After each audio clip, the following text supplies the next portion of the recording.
कुछ जमीन में जिंदा है ना, तो हम जमीन पर जिंदा, और हम जिनके नाम की महफिल सजाए हैं वो जमीन में जिंदा। समझ में आया? इसीलिए जिंदों में लेन देन चलता रहता है, और जहां कहे कि यूसुफ बंद है,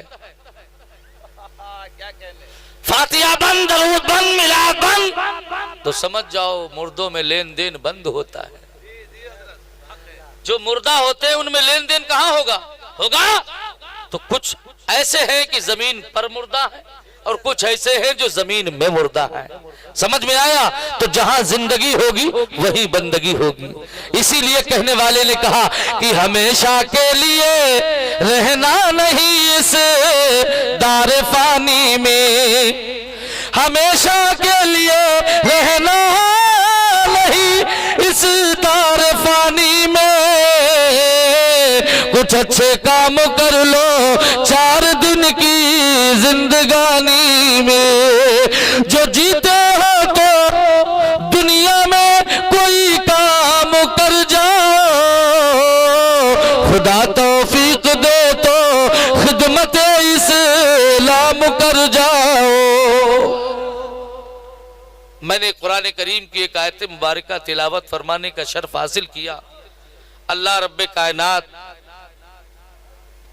इरशाद फरमाता है, बेशक अल्लाह के खास दोस्त जो है वो जिंदा है, उन्हें किसी चीज का गम न खौफ है, बल्कि तुम जमीन पर जिंदा, वो जमीन में जिंदा है, और उनको अल्लाह की तरफ से रिज़्क़ मिलता है। शर्त यह है कि तुम उनकी जिंदगी को समझ नहीं सकते। भाई बैठ जाओ, बस खत्म है। उनकी जिंदगी को हम समझ नहीं सकते। उनकी जिंदगी को अगर समझ जाओगे तो दुनिया को अलविदा कहना होगा, है ना। उनकी जिंदगी को समझने के लिए अक्ल होनी चाहिए, शऊर होना चाहिए, वो हमारे तुम्हारे पास नहीं है।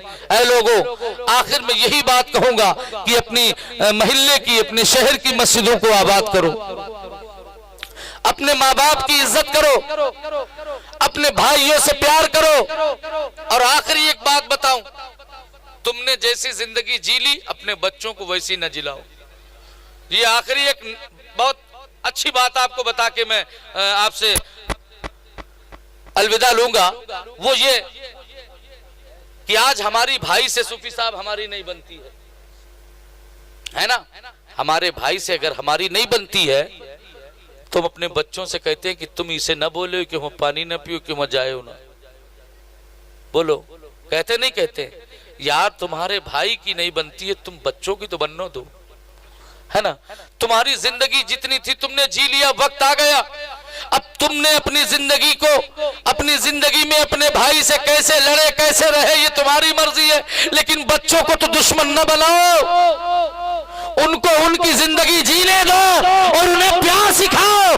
अगर कोई दुश्मन भी है तो उससे भी सलाम किया करो, मुस्तफा की सुन्नत अदा होती नजर आएगी। सुभान अल्लाह, सुभान अल्लाह। हजरत ज़ैनुल आबिदीन के किरदार को सिखाओ कि ज़ैनुल आबिदीन है, शहादत के बाद यजीद आ गया। कौन? यजीद आया और कहा मैं मुसाफिर हूं, थका हूं, मुझे ठहरने के लिए जगह मिल जाएगी। तो ज़ैनुल आबिदीन हुसैन के बेटे हैं, कहा ठीक है मिलेगी। अपने घर में रोका, 1 दिन नहीं, 2 दिन नहीं, 3 दिन रोका। कितने दिन? 3 दिन रोका। बाप के कातिल को खिलाया पिलाया, इज्जत की, और जब 3 दिन पूरे हुए तो कहा भाई जाना चाहता हूं, कहा ठीक है जाओ। जब जाने लगा तो घोड़ा दे दिया। सुभान अल्लाह। है कौन? बाप का कातिल है, बाप का कातिल है। जब चलने लगा तो ज़ैनुल आबिदीन ने घोड़ा दे दिया, ये घोड़ा ले जाओ ताकि दोबारा तुम्हें परेशानी ना हो, सफर करने में आसानी हो जाए। घोड़ा दे दिया, घोड़े पर बैठ गया तो अंदर गए और एक अशरफियों की थैली निकाल के लाए, कहा ये ले लो और रास्ते में सफर में काम आएंगे।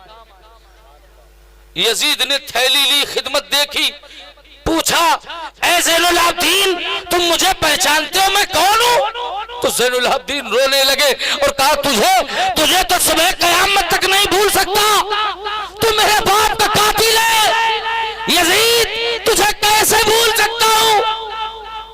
तो यजीद ने कहा फिर इतनी खिदमत, इतनी इज्जत क्यों, किस लिए? तो कहा जो तेरे बाप दादा ने तुझे सिखाया था वो तूने करबला में मेरे बाप के साथ करके दिखाया, जो मेरे बाप दादा ने मुझे सिखाया वो मैं अब तेरे साथ करता नजर आ रहा हूं। मेरा सबक नहीं मिला कि दुश्मनों से भी प्यार किया करो, ये हुसैन के घर का तरीका है, ये नबी के घर का तरीका है। लेकिन यहां तो भाई से बोलने से मां भी मना कर रही है, बाप भी मना करता नजर आ रहा है। लोगों, तुम अच्छे ना बन सके बच्चों को अच्छा बनाओ, एक दूसरे से मिलकर जुड़कर रहने की कोशिश किया करो। जिंदगी का कोई भरोसा नहीं, जिंदगी का कोई भरोसा नहीं। हर रात तौबा करके सोया करो, पता नहीं सुबह नसीब हो ना हो, तो तौबा कर ले, मौला इन्हीं तौबाओं के साथ मुझे माफ फरमा दे। बहरकैफ फिर वक्त मिला तो आपकी खिदमत में आना जाना लगा रहेगा। और इंशाअल्लाह आज मुझे वक्त नहीं मिला, मैं कुछ सोच के और आया था कि और बात और जो है पटरी पे आपको ले चलूंगा, लेकिन जैसा वक्त देखा वैसे मैंने आप तक ये पैगाम पहुंचा दिया। मैं दुआ करता हूं रब की बारगाह में कि मेरे बोलने में अदबन किसी किस्म की गलती हुई हो, मौला अपने महबूब के सदके में माफ फरमाए, और अच्छी बातों पर सबसे पहले मुझे, बाद में आप सबको अमल की तौफीक और रफीक अता फरमाए। माशाअल्लाह, मेरे साथ कलमा पढ़ लीजिए, ला इलाहा इल्लल्लाह मुहम्मदुर रसूलुल्लाह सल्लल्लाहु अलैहि वसल्लम। ये हमारे भाई यही पाबंदी लगाते हैं, यही पाबंदी तोड़ देते हैं।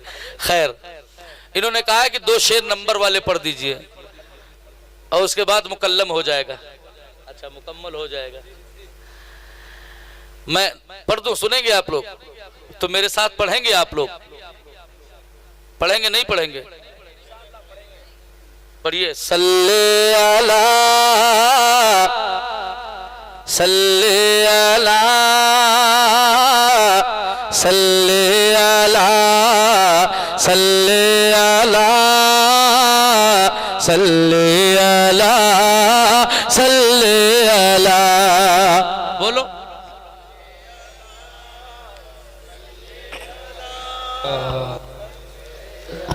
कलियां खिली है, धूमें मची है, गूंजा तराना, सल्ले अला सल्ले अला। कलियां खिली है, धूमें मची है, गूंजा तराना, सल्ले अला सल्ले अला। ये हमारे उठा के तो हमको नहीं दे रहे।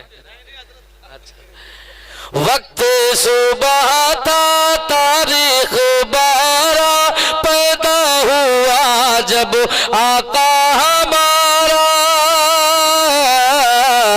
तो रहमत खुदा की बन कर के छाई एक शामियाना, सल्ले अला सल्ले अला सल्ले अला सल्ले अला।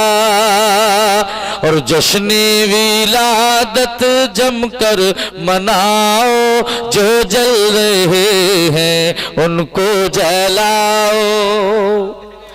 जश्न विलादत जमकर मनाओ, जो जल रहे हैं उनको जलाओ। कि बुनियाद बातिल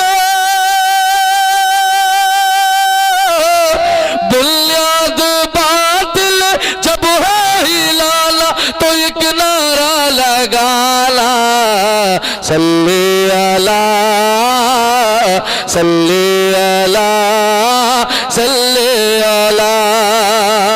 और ये आखिरी बंद जिसमें इस नाचीज खाकसार गुनहगार का नंबर है, मुलायजा फरमा ले, ना हो तो लिख लीजिए, न जाने कब काम आ जाऊं मैं, है ना।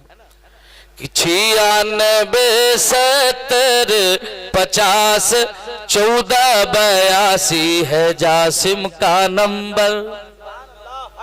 दुआओं से नवाज दीजिए। ऐसे शेर लिखने में बड़ी मेहनत लगती है कारी साहब। 96 70 50 14 82 है जासिम का नंबर। और जब हो बुलाना नंबर लगाना, सुनना तराना, सल्ले अला सल्ले अला सल्ले अला सल्ले अला। कलियां खिली है, धूमें मची है, गूंजा तराना, सल्ले अला सल्ले अला। अस्तगफिरुल्लाह रब्बी मिन कुल्ली ज़ंबि व अतूबु इलैहि व आखिरु दावाना अल्हम्दुलिल्लाहि रब्बिल आलमीन। अस्सलामु अलैकुम।